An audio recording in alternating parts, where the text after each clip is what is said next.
All right, so we are going to be talking about what makes for a successful personal training session.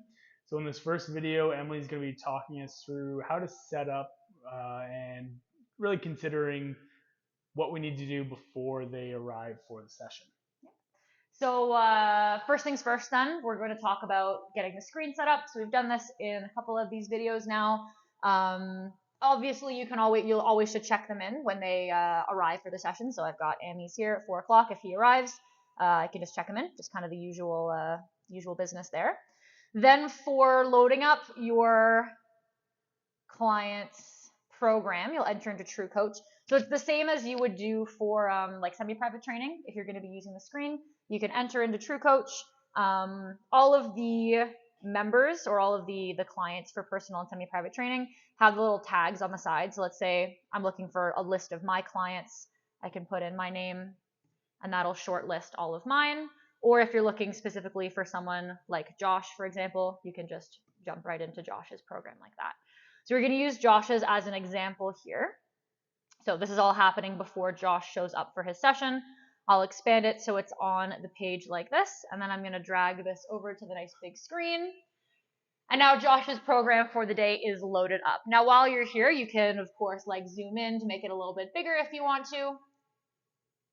But what we're looking for most here is what exercises we're going to be doing. You can always have a look at the videos just to remind yourself of what kind of equipment you're going to be needing, especially if this is not your clients. Let's say I'm filling in for EJ if I'm coaching Josh today, and I don't recognize some of these exercises. I'll just have a quick look at the videos just to jog my memory. So for example, this one here for the circuit, Josh is going to be needing the cable machine. He's going to be needing the slant board and the cable machine again. So you can get the cable machine set up if you want, or you can wait until your client arrives to make sure it's adjusted to the right height. But just being aware that you are going to be needing it.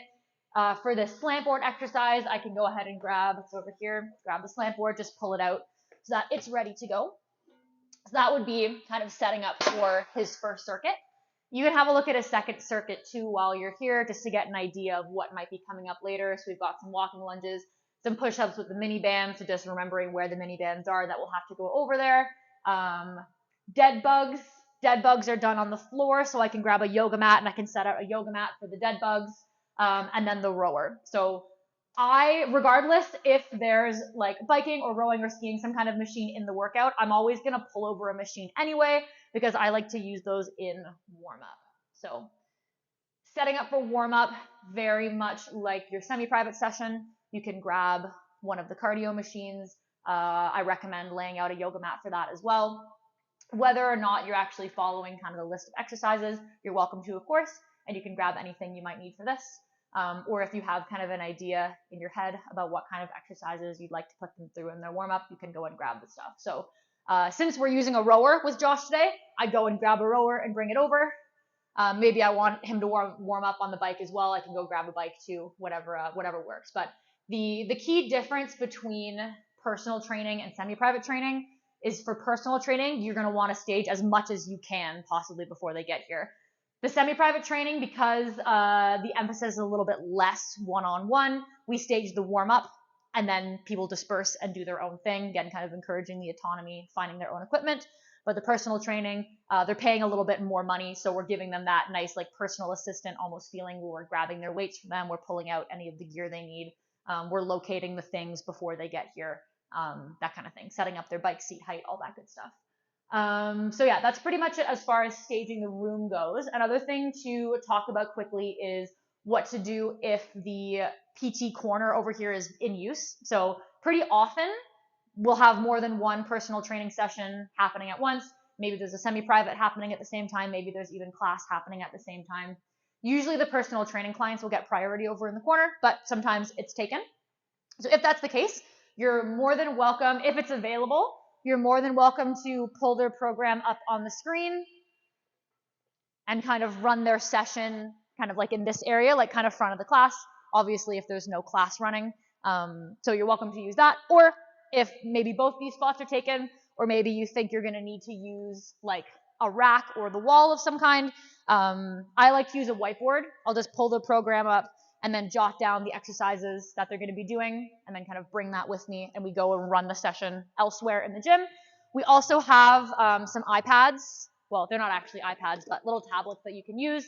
They're over in the corner. That's kind of like a little portable. So you can load up, it's, open Chrome, you can load up the TrueCoach on there and use that if you prefer. So if you want to be able to enter their scores right away, you can use those. When I use the whiteboard, I usually just write down their score on the whiteboard, and then at the end of the session, I come to the computer and I enter it in. That's another good point actually to make about personal training sessions. This is a bad example because this hasn't happened yet. But another one of kind of the key differences is going to be, there's no examples here, entering in their scores. All right, so here's an example of Josh's from a previous session. Sorry, if you go up and scroll up, if you hit the edit. Oh, okay, that would also work. I'll show you what it looks like on the day of. There we go. So this is what it would look like on the day of. In semi-private, we try to encourage them to log their own results, but in personal training, again, kind of going that little extra mile because they're paying paying a little bit extra money, we're going to be entering that for them. So let's say for Josh's seated cable row, first round he uses 25 pounds, then for a second round he uses 35 pounds, and then he uses 40 pounds. Like just kind of logging what weights he's doing, maybe what kind of progression he worked with. Maybe for his slant board squats, he had a bit of a knee injury, so we modified a little bit. You can write down the modification. You can record what weights you used.